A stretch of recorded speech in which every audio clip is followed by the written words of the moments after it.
Well, here we are. You clicked on this video because you're not doing the thing that you know you should be doing. You're procrastinating right now. And you're well aware of that, and I'm not going to spend 20 minutes here telling you you should just do the thing, because clearly that doesn't work. Here we are.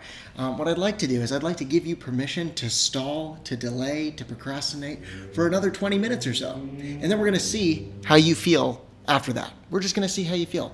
If you want to do the thing, then you can do the thing. And if you don't want to do the thing, then you don't have to do the thing, because you have an infinite source of content right in front of you, and you could just keep watching videos forever, and I won't judge you for that. But we're just going to see where we're at.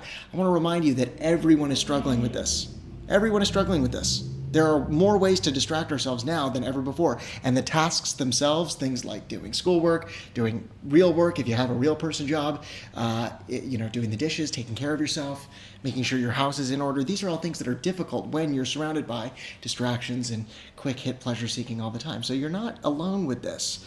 But you feel uniquely alone, don't you? You feel like you're inherently broken, that you're the only person in the world that's struggling with this, and that you are just somehow, more dysfunctional than everyone else who has perfect lives and is really good at executive functioning and all those things.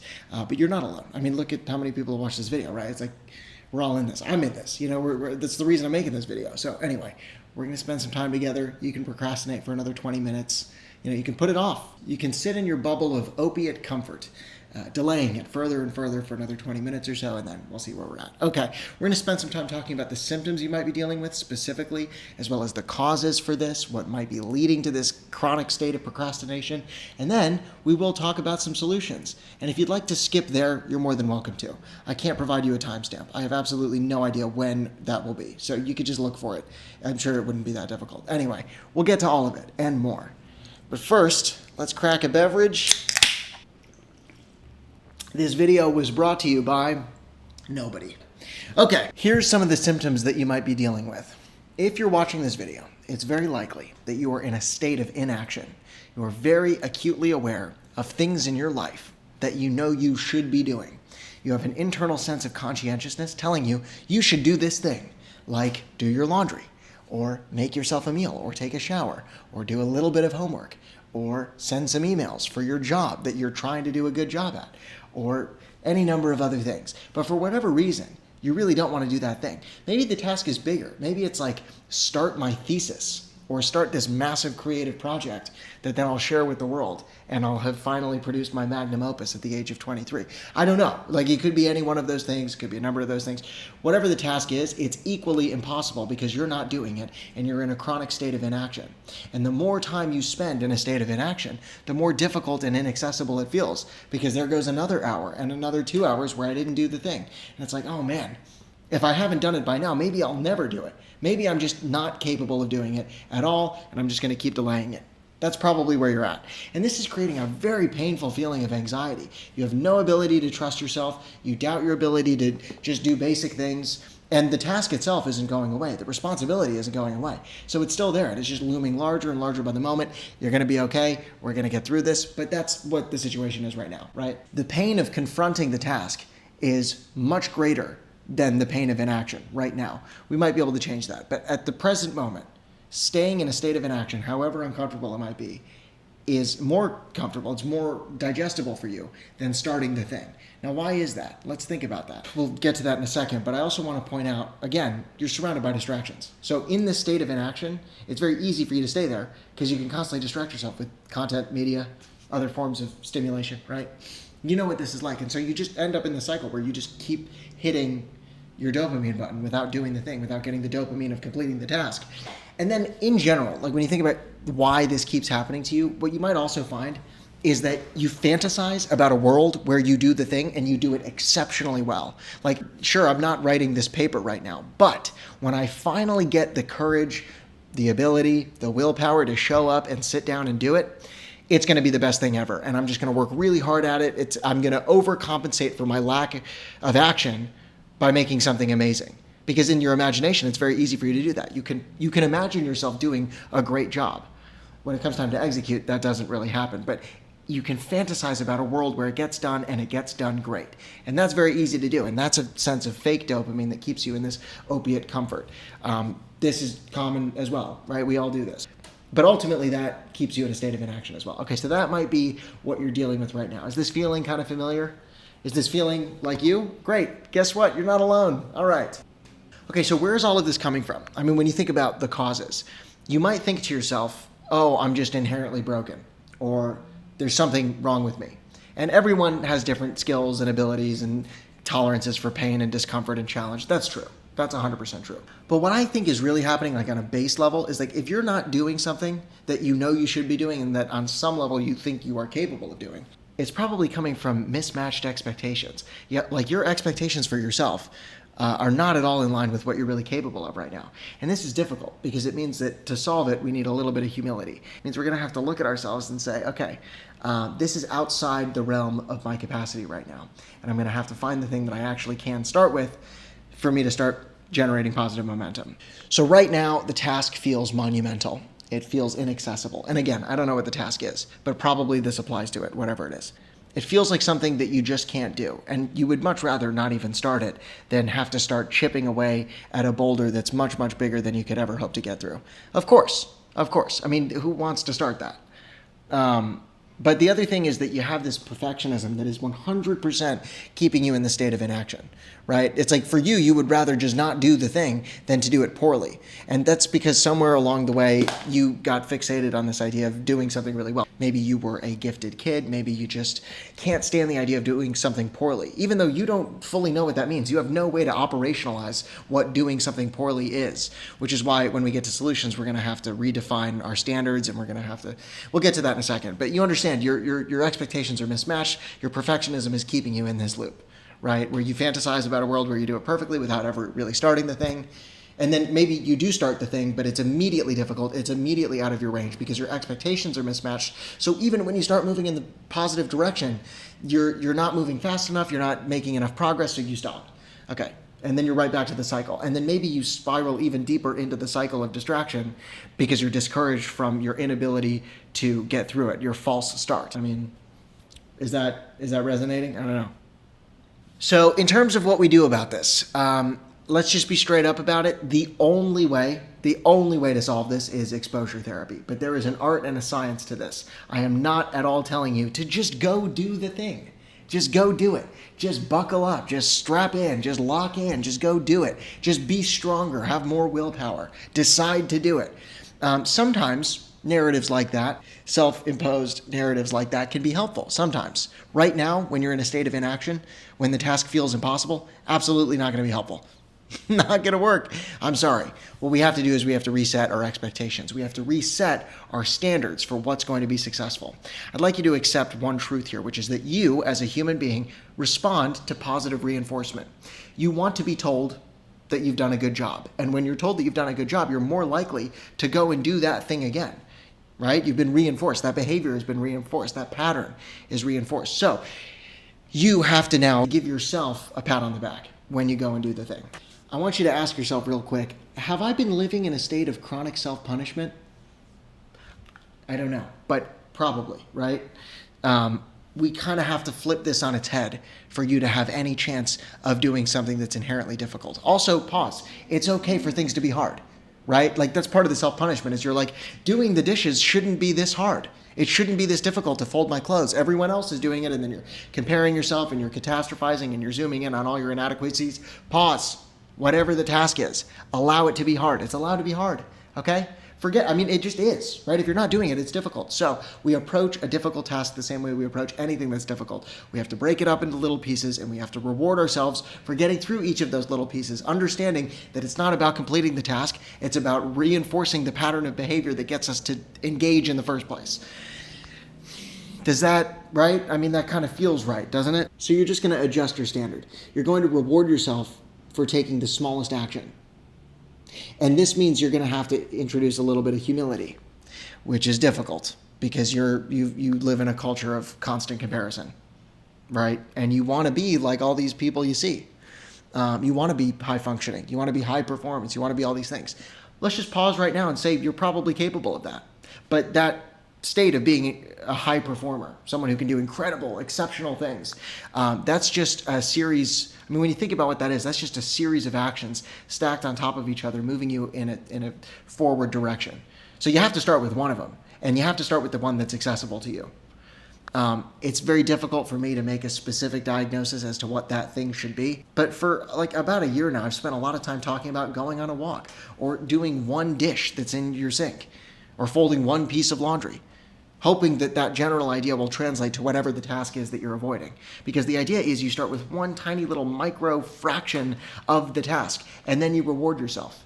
You reward yourself with a small sensory treat like a strawberry or a piece of chocolate or like a song that you like, or even just saying to yourself, good job, right? I mean, I'm not trying to be soft.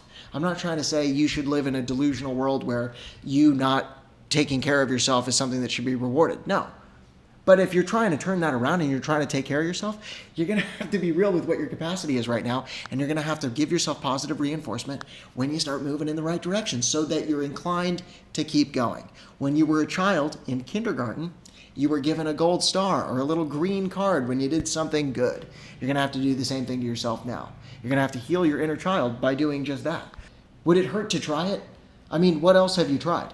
Do you think that this would move you a little bit closer to completing said task than continuing to spiral and thinking about, oh, when I start, I'll spend 10 hours doing it straight, even though I've never done anything remotely like that in my life. And I'm just going to become not only self-sufficient, but the best person at this task that there ever was. It's like, pause. We realize we're living in a fantasy world. Okay. It's okay. It's all right. Just by starting something, just by taking the tiny first step, that's something that can and should be rewarded. That's something that is exceptional relative to where you are right now. So you get me? Like that is 100% better than where you are right now. Okay. And also, like, it's okay. You know what I mean? Like, you don't need to stress about this. Ladies and gentlemen, thank you for being here. I'm in the same boat. Okay. All right. Like, I think there's a lot of gurus online right now, people who want you to believe that they have everything figured out and that if you just listen to them and their little 10 commandments, then, you know, they'll lead you to paradise. And it's like, hang on, you are self-sufficient. Like, you are the only one who's going to save yourself. Only you can prevent forest fires. And that's absolutely true. You know what I mean? It's like you've got these tech CEOs and everyone who ultimately they want to control you through advertising, right? Probably that seems to be what's happening. So it's like now is the age where people have to really learn to think for themselves.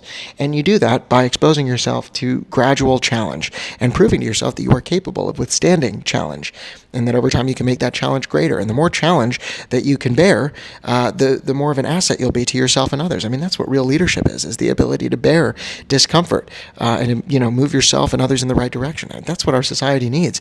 You know, it doesn't necessarily need one quick fix or, we don't need to throw our phones in the ocean or delete social media or anything extreme like that. We need a culture of people who are deciding to lead themselves. And if we can have that, then we'll have a collective change led by the individual and we'll probably be saved. But it's not going to be comfortable and it'll take a long time and it'll require patience and humility. So anyway, drink up. Here we go. I think if you were to take like one thing away from this, it would be that your sole focus right now needs to be on your inputs, what you are choosing to do with yourself. For a moment, you have to do the very difficult work of forgetting the end result, which is difficult because you've been hyperfixated on it for a long time. But recognize that you've been in place in a state of immobility because you're hyperfixated on the end result. And that's really uncomfortable because that feels really far away and really distant. You know what's not distant?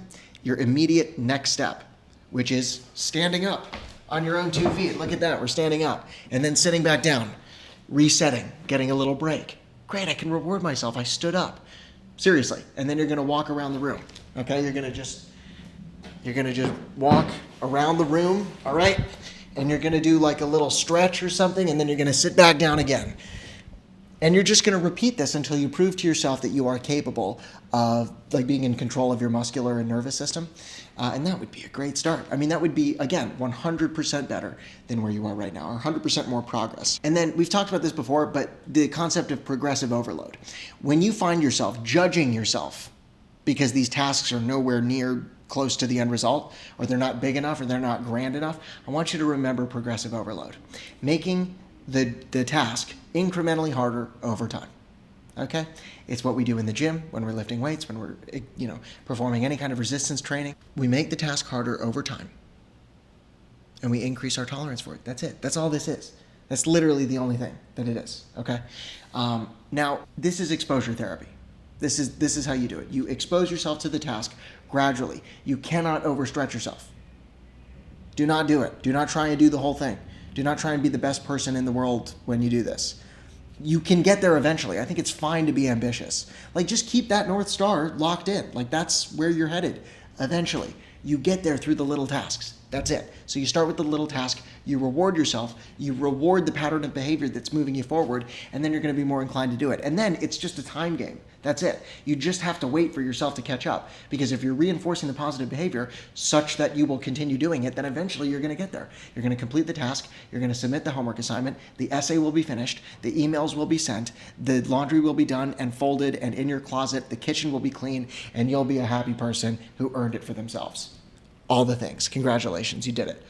Last point here. Let's say that you don't do anything right now. Let's say that right now you don't feel capable of doing something. Even after this whole big, beautiful speech, maybe you're not, you don't feel up to the task still. Let's just sit in silence for 5 seconds. Figure out where you're at.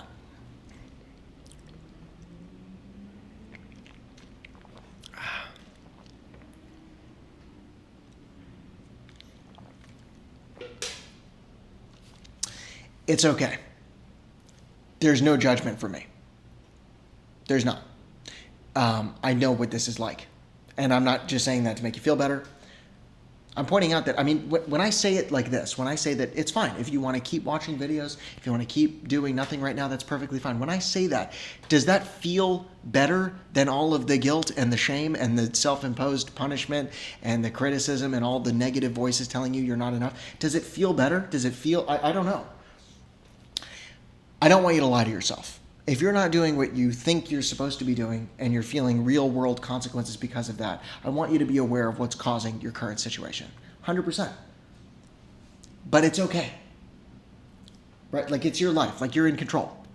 You are in control right now. And the worst thing you could do would be to believe that there's something or someone else who's in control of your situation. Obviously, we're not in control of everything. But, like, you're in control of what you're doing with your body, and what you're thinking about, and the information you're exposing yourself to, and the things that are on your mind, and ultimately the actions you take, right? Like, that is something that is in your control. And I think that's just a beautiful truth to keep rolling through your brain. And eventually, you might find yourself naturally compelled, motivated, inspired to do one tiny little thing. And all I ask is that if and when that happens, you reward yourself. You give yourself a little pat on the back, because you deserve it. I mean, like, what if you were doing your best right now? Is it possible that you are? Right? And then you think to yourself, oh, if this is my best, I'm not at all happy with that. It's like, okay, progressive overload. You've got time. You're just going to keep doing the things. You're going to make it gradually harder as you progress.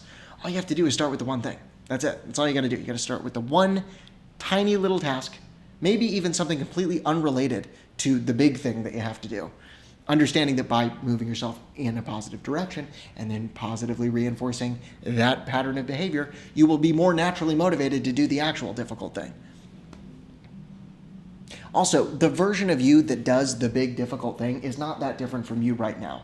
Like, you have this idea in your head that it's this way different person who, like, looks and thinks differently, and it's not. It's just you. It's just the version of you that's done 10 to 20 other things beforehand to start moving you in the right direction. That's it. I think you're probably doing okay. If you want to keep watching videos, totally fine. No judgment from me. Believe in yourself, kumbaya, blah, blah, blah. Yeah, I mean, we're figuring it out, Although I will just mention, just as a final little thing, is that the most powerful people in the world who ultimately want to keep you distracted want you to keep punishing yourself and doing nothing about it, right? Because that makes you a very happy and convenient consumer. It makes you continue to buy self-help products that you don't really need to fix a problem that you're fully in control of solving yourself just by taking tiny little steps forward.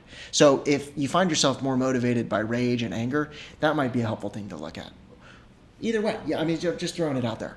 But, you're in control. That's it. We got this. Have a great day. I mean, what if it was fun, right? Like, what if it was fun? What would it look like if it was enjoyable? Would it mean giving yourself like a strawberry or a piece of chocolate? Does it mean going and watching one of your favorite movies, listening to a song, sharing the difficulty with other people in your world because we're all in this together? I don't know. But, get a little creative with it. You got this. I love you.